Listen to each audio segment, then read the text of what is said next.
नमस्ते दोस्तों, मैं हूं प्रदीप कुमार। आप देख रहे हैं डिजिटल मार्केट। वीडियो शुरू करने से पहले बता दूं, ये वीडियो एक एजुकेशनल पर्पस के लिए है। अगर आप स्टॉक मार्केट में कोई भी फाइनेंशियल इन्वेस्टमेंट करते हो तो अपने फाइनेंशियल एडवाइजर से सलाह जरूर लें या फिर अपनी सोच समझ के साथ ही स्टॉक मार्केट में इन्वेस्टमेंट करें। अगर आपको स्टॉक मार्केट में कोई भी फाइनेंशियल लॉस होता है तो उसके लिए ये वीडियो रिस्पॉन्सिबल नहीं रहेगी। तो चलो दोस्तों, वीडियो शुरू करते हैं। देखो, आज हम बात करने वाले हैं रतन इंडिया पावर लिमिटेड स्टॉक के बारे में। रतन पावर के नाम से ये स्टॉक एनएससी और बीएसई दोनों में लिस्टेड है। आज इस वीडियो में हम स्टॉक का पूरी तरह से पोस्टमार्टम करने वाले हैं। साथ में इसका जो फंडामेंटल का पिटारा है वो खोल के दिखाने वाले हैं, देखने वाले हैं कि इसके जो फंडामेंटल के पिटारे में क्या क्या निकल के आता है। देखो, इस वीडियो में काफी ज्यादा इंफॉर्मेटिव ये वीडियो होने वाली है। अगर आपने रतन पावर के ऊपर कोई भी होल्डिंग कर रखी है तो ये वीडियो आपके लिए काफी ज्यादा इंपॉर्टेंट होने वाली है। वीडियो को लास्ट तक जरूर देखना। जैसे जैसे वीडियो बढ़ती जाएगी, यहाँ पे जो कॉन्सेप्ट है, जबरदस्त लेवल की कॉन्सेप्ट आने वाले हैं। हर कॉन्सेप्ट को मैं यहाँ पे क्लियर करता हुआ चलूंगा। मैं आपको बता दूं, मैं यहाँ पे कैंडल चार्ट के भरोसे कोई भी यहाँ पे एनालिसिस नहीं देने वाला। मैं यहाँ पे कंपनी का जो रियल डेटा है उसके बेस पे आपको डीप एनालिसिस देने वाला हूँ। जो टॉपिक इस वीडियो में हम कवर करने वाले हैं वो टॉपिक मैं बताता हूँ। यहाँ पे मैं आपको कंपनी के पॉजिटिव और नेगेटिव मोमेंटम के बारे में बताऊंगा, आने वाले स्कोप के बारे में बताऊंगा, लास्ट ईयर के परफॉर्मेंस के बारे में बताऊंगा, कंपनी का ट्रेंड क्या होने वाला है वो बताऊंगा। साथ में मार्केट कैपिटल का जो कुछ यहाँ पे डिस्कशन है वो मैं यहाँ पे करने वाला हूँ। साथ में इस स्टॉक के अंदर आपको कैपिटल पे कितना रिटर्न मिलेगा, साथ में इक्विटी पे आपको कितना रिटर्न मिल सकता है, दोनों चीजों के बारे में हम यहाँ पे डिस्कस करने वाले हैं। साथ में कंपनी की लाइफ टाइम एवरेज क्या है वो उसके बारे में हम डिस्कस करने वाले हैं। और एक ऐसा मजबूत रेसिस्टेंस बताएंगे हम इस कंपनी का, जिस लेवल को अगर कंपनी ने तोड़ दिया तो ये कंपनी डीलिस्ट होने की कगार पे आ जाएगी। इस कंपनी का दिवालिया निकल जाएगा, बुरी तरह से सारे के सारों की ठुकाई होने वाली है। ठीक है। साथ में यहाँ पे मैं बताऊंगा कि अगर कंपनी किसी भी केस में डीलिस्ट हो जाती है तो आपको रिकवरी के तौर पे क्या मिलेगा। साथ में शॉर्ट टर्म और लॉन्ग टर्म के अलग अलग टाइम पीरियड पे आपको कितना कितना रिटर्न यहाँ पे देखने को मिलेगा। 1 वीक में अगर आप होल्ड करते हो तो कितना रिटर्न मिलेगा, 1 मंथ में कितना मिलेगा, 3 मंथ में कितना मिलेगा, 6 मंथ में कितना मिलेगा, 9 मंथ में कितना मिलेगा, और 1 ईयर से लेके 5 ईयर तक अलग अलग टाइम पीरियड पे आपको कितना कितना रिटर्न यहाँ पे देखने को मिलेगा।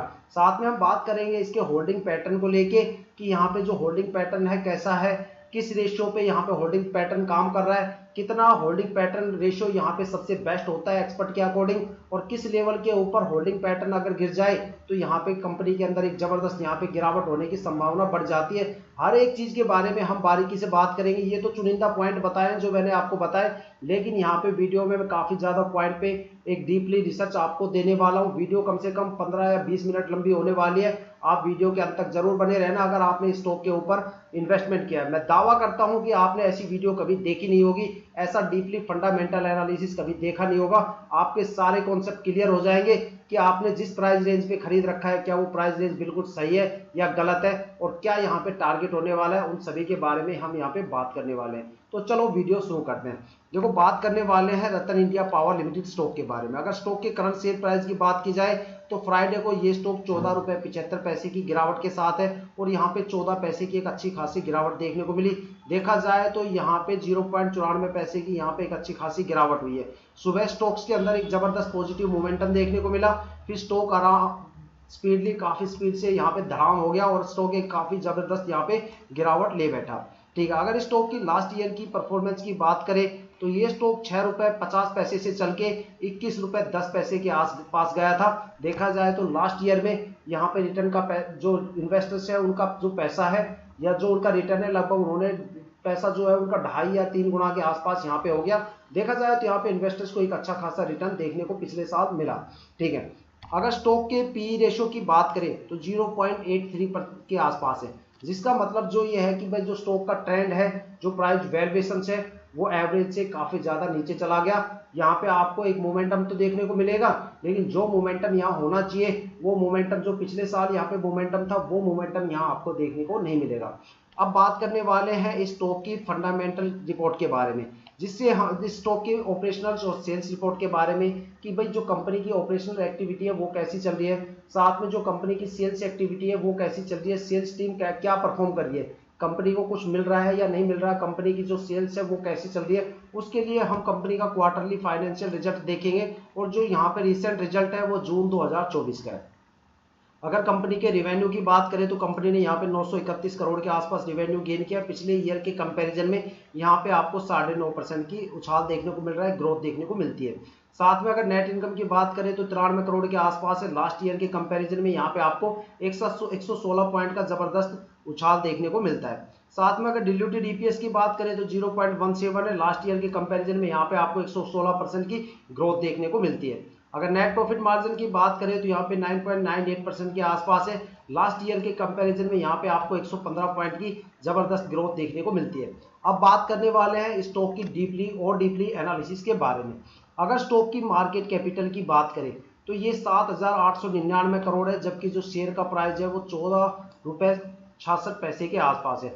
देखा जाए तो जो यहाँ पे मार्केट कैपिटल है वो सबसे ज़्यादा चिंताजनक है। यहाँ पे जो मेरे हिसाब से मार्केट कैपिटल होनी चाहिए थी वो 3,000 करोड़ से लेकर 4,000 करोड़ के आसपास होनी चाहिए थी। अगर इस रेशियो में ये मार्केट कैपिटल होती तो इस स्टॉक में परफॉर्मेंस ही कुछ और देखने को आपको मिलती। देखो इसके पीछे मैं ऐसा क्यों कह रहा हूँ वो मैं आपको बताता हूँ। अगर किसी भी स्टॉक की मार्केट कैपिटल ज़्यादा बढ़ जाती है तो उसका एक सीधा मतलब होता है कि भाई उस स्टॉक के अंदर आपको जो सेल्स है, मतलब जो स्टॉक उसके अंदर जो प्रमोटर होल्डिंग है वो सबसे कम देखने को मिलेगी। इसका मतलब जहाँ पे मार्केट कैपिटल ज़्यादा है तो वहाँ पे जो पब्लिक इन्वेस्टर्स है उनकी होल्डिंग सबसे ज़्यादा आपको इंडियन स्टॉक मार्केट में देखने को मिलेगी।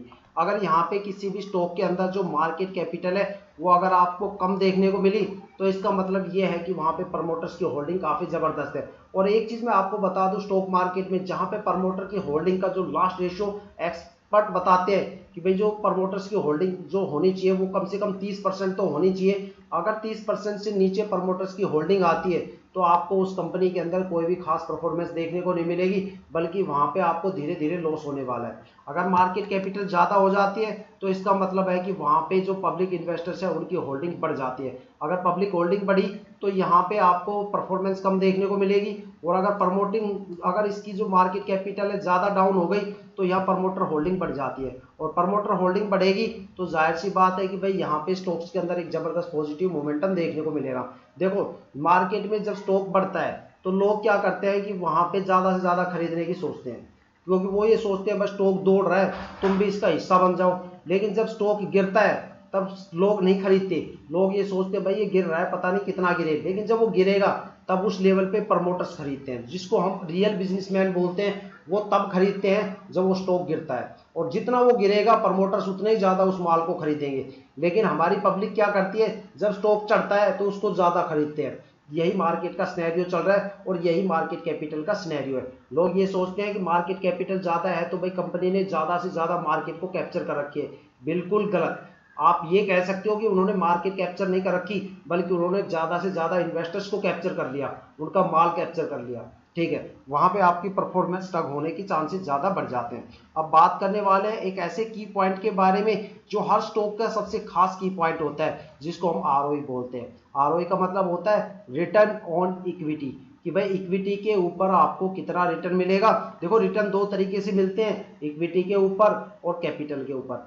ठीक है, आरओई तो होता है return on capital, return on equity, और आरओसी का मतलब होता है रिटर्न ऑन कैपिटल।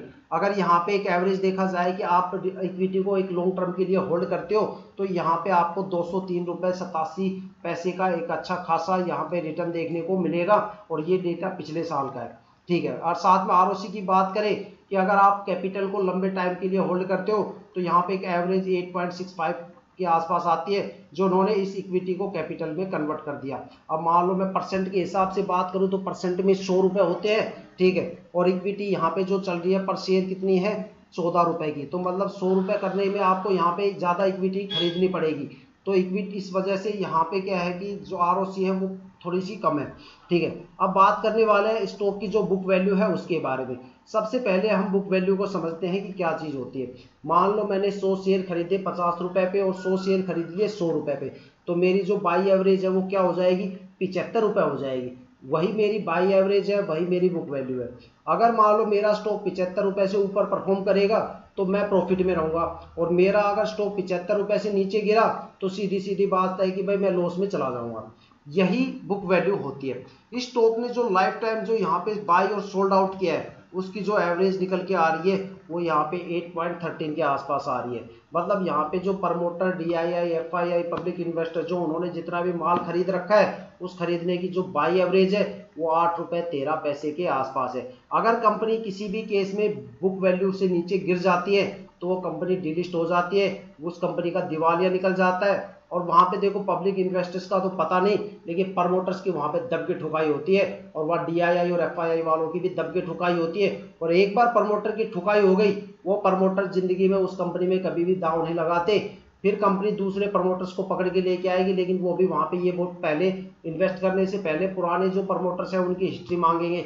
जब वो पुरानी हिस्ट्री देखेंगे तो उनको पता चलेगा कि भाई कंपनी ने अपनी बुक वैल्यू गिरा के प्रमोटर्स की यहाँ पे दब के ठुकाई की है। अगर तुमने यहाँ पैसा लगा दिया तो ये कंपनी तुम्हारी भी दब के ठुकाई करेगी। इनकी नज़रों में सिर्फ पैसा कमाना है। ये पब्लिक इन्वेस्टर्स और प्रमोटर को सबको एक ही तराजू में तोल के चल रहे हैं। यहाँ पे प्रमोटर्स भी बुरी तरह फंसेंगे। तो वो ये बोले भैया हम हाथ जोड़ते हैं, आप अपने पुराने प्रमोटर्स को ही पकड़ लो, हमें ठुकाई करवाने का शौक नहीं है।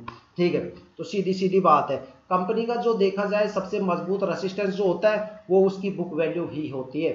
ठीक है, अगर बुक वैल्यू टूटती है तो जो कंपनी जो स्टॉक है वो ASM और GSM की कैटेगरी में चला जाता है और जो सेबी है उस पर एक सर्विलेंस वगैरह स्टार्ट कर देती है, उसको एक जांच टीम में बैठा देती है। उसकी हर एक एक्टिविटी, टर्म्स वगैरह, सेल आउट, बाई आउट, जो कुछ भी रहेगा हर एक चीज़ की वहाँ पे जांच होगी।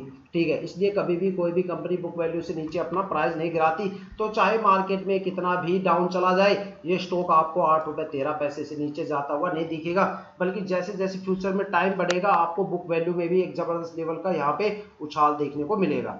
अब बात करते हैं स्टॉक की फेस वैल्यू के बारे में। देखो फेस वैल्यू क्या होती है वो मैं आपको बताता हूँ। ये एक तरह से इसको आप रिकवरी अमाउंट बोल सकते हो। मान लो in case of company delist हो जाती है, बर्बाद हो जाती है या कंपनी का दिवाला निकल जाता है, और जब भी कोई भी कंपनी डिलिस्ट होती है तो उसके जितने भी क्वांटिटी होती है, जितने भी शेयर्स होते हैं वो सारे जीरो कर दिए जाते हैं। इन केस ऑफ आपने कोई भी शेयर 10 रुपये 15 रुपये या 20 रुपये पे खरीद रखा है और कंपनी डिलिस्ट होने की कगार पे है और आप उस कंपनी का जो शेयर है वो बेच नहीं पा रहे क्योंकि वहां पे अगर कोई भी बायर नहीं मिला और आपका शेयर नहीं बिका तो आपका शेयर वहां पे जीरो हो जाएगा। तो आपको रिकवरी के तौर पे क्या मिलेगा, यहाँ पे एक चीज मैटर नहीं करती कि भैया आपने शेयर कितने रुपए का खरीदा।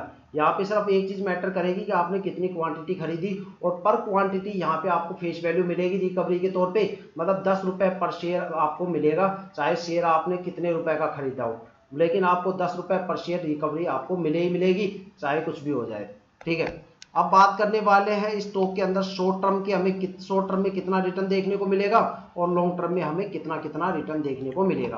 काफी इंपॉर्टेंट पॉइंट है। शॉर्ट टर्म के अंदर सबसे पहले हम रिटर्न बताते हैं कितना मिलेगा। अगर आप इस स्टॉक को 1 वीक के लिए होल्ड करते हो तो यहाँ पे नियर बाई आपको 1% का आपको रिटर्न देखने को मिलेगा। अगर आप इस स्टॉक को 1 मंथ के लिए होल्ड करते हो तो यहाँ पे आपको 8% का रिटर्न देखने को, मतलब यहाँ पे कोई रिटर्न ही देखने को नहीं मिलेगा, बल्कि यहाँ पे आपको एक अच्छा खासा लॉस होगा। अगर आप इस स्टॉक को 3 मंथ के लिए होल्ड करते हो तब भी आपको यहाँ लॉस देखने को मिलेगा, और अगर आप इस स्टॉक को 6 मंथ के लिए होल्ड करते हो तो यहाँ पे 77% का आपको 77% का आपको रिटर्न देखने को मिलेगा। अगर आप इस स्टॉक को कम से कम 9 महीने के लिए होल्ड करते हो तो यहाँ पे आपको 61% का अच्छा खासा रिटर्न देखने को मिलेगा। 1 ईयर पे अगर होल्ड करते हो तो आपको 112% का रिटर्न मिलेगा। 2 ईयर पे होल्ड करते हो 2 ईयर तक तो यहाँ पे आपको 244% का रिटर्न देखने को मिलेगा। 3 ईयर्स तक अगर आप इसे होल्ड करते हो तो यहाँ पे आपको 240% का रिटर्न देखने को मिलेगा। अगर आप 4 ईयर तक इस स्टॉक को होल्ड करते हो तो यहाँ पे आपको 453 रुपए का रिटर्न देखने को मिलेगा, और अगर 5 ईयर तक होल्ड करते हो तो आपको यहाँ पे 845% का रिटर्न देखने को मिलेगा। देखा जाए तो यहाँ पे 3 मंथ तक शॉर्ट टाइम में आपको कोई भी खास रिटर्न देखने को नहीं मिल रहा। ठीक है, यहाँ पे स्टॉक में जो भी रिटर्न आपको मिल रहा है वो या तो आपको 6 मंथ या 9 मंथ की होल्डिंग में मिल रहा है या आपको लॉन्ग टर्म में अच्छा खासा रिटर्न देखने को मिल रहा है। अगर आप ये सोचते हो कि भाई आप स्टॉक में पैसे लगा के 2-3 महीने में अच्छा खासा रिटर्न लेके जाओगे तो यहाँ आपको कोई भी रिटर्न देखने को नहीं मिलने वाला। ये स्टॉक कम से कम 6 महीने के बाद ही परफॉर्मेंस दिखाता है अपनी, और 6 महीने के बाद ही यहाँ पे आपको एक अच्छा खासा रिटर्न देखने को मिलेगा। अगर आपने अगस्त में यहाँ पे पैसा लगाया है तो अगर आप सोच रहे हो कि भाई सितंबर में आपको अच्छा खासा रिटर्न देखने को मिलेगा तो आप गलत हो। कम से कम आपको 5 या 6 महीने तक यहाँ पे होल्ड करना पड़ेगा, तब जाके यहाँ पे आपको एक अच्छा खासा रिटर्न देखने को मिलेगा। जितने लॉन्ग टाइम पीरियड के लिए आप स्टॉक में होल्डिंग करोगे उतना जबरदस्त आपको स्टॉक में रिटर्न देखने को मिलेगा। अब मैं आपको एक चीज बताता हूँ, अगर मान लो आपके पास एक बड़ा अमाउंट है और आप यहाँ पे बड़े अमाउंट को लॉन्ग टर्म के लिए लगाना चाहते हो तो वो बिल्कुल गलत है।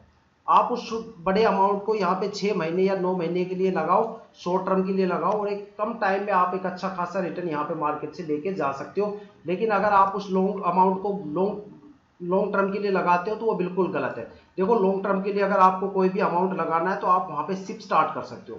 देखो, सिप क्या होता है, एक तरह से एफडी वाला सिस्टम होता है कि भाई जैसे आपने एफडी के अंदर कोई भी कस्टम अमाउंट चूज कर लिया, 500 रुपये, 1000, 1500, 2000 रुपये की कोई भी एफडी शुरू कर दी, और आपने एक टाइम पीरियड सेलेक्ट कर लिया कि भाई मैं 2 महीने बाद किस्त भरूंगा, 3 महीने बाद भरूंगा, या 6 महीने बाद अपनी किस्त भरूंगा। तो उसी टाइम पीरियड के अकॉर्डिंग आप कोई भी टाइम पीरियड सेलेक्ट कर लो, उस टाइम पीरियड पे आपके अकाउंट से उतना पैसा हर बार कटता रहेगा, और वो सारा पैसा आपका वहां पे इकट्ठा होता रहेगा। मान लो आपको 2-3 साल के बाद उस सिप को बंद करनी है, तो आप उस सिप से एग्जिट कर जाओ।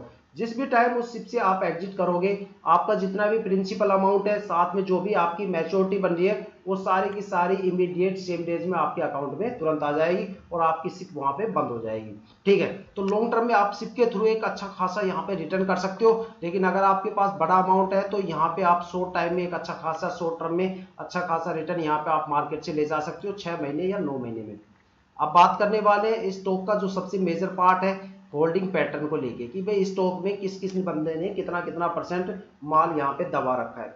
ठीक है, अगर यहाँ पे प्रमोटर्स की बात करें तो पिछले साल जून 2023 में प्रमोटर की जो होल्डिंग थी वो 44.06% के आसपास थी, जो इस साल भी 44.06% के आसपास है। देखा जाए तो यहाँ पे प्रमोटर्स की होल्डिंग में क्वार्टरली टू क्वार्टर आपको कोई भी फर्क देखने को नहीं मिल रहा, जो होल्डिंग है वो प्रमोटर्स की सेम है।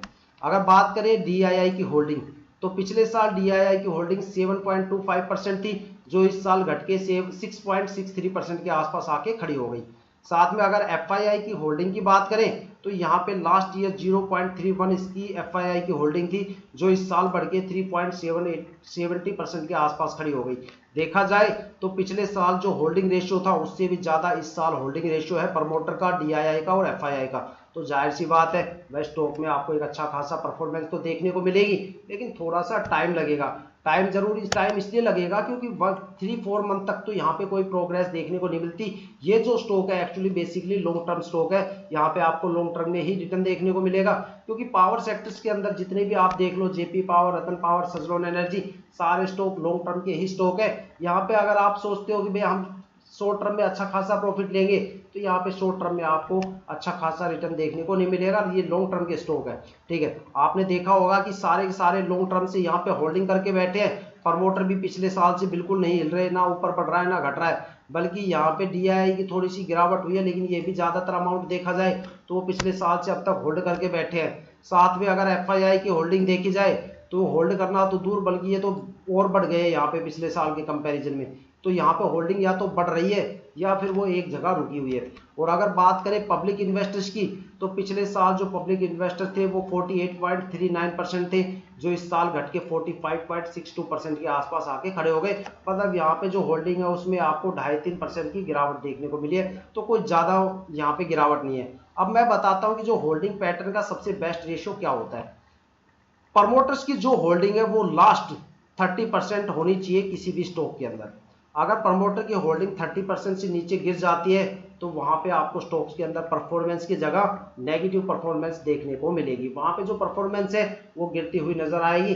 अगर 30% से प्रमोटर नीचे है तो उस स्टॉक में आपको परफॉर्मेंस कम, वहां पे गिरावट ज्यादा देखने को मिलेगी। मार्केट में अगर आप कोई एग्जांपल मेरे से चाहते हो तो मैं आपको एक एग्जांपल बताता हूं, विकास इकोटेक। आप उसका फंडामेंटल चेक करना, वहां पे 90% होल्डिंग तो पब्लिक की है, 10% वहां पे प्रमोटर है। देखा जाए तो पूरा का पूरा कार्य बाहर कंपनी का पब्लिक ने अपने कंधों पे उठा रखा है, और पब्लिक अपने जिम्मेदारी से उस स्टॉक को चला रही है, अच्छी खासी चला रही है।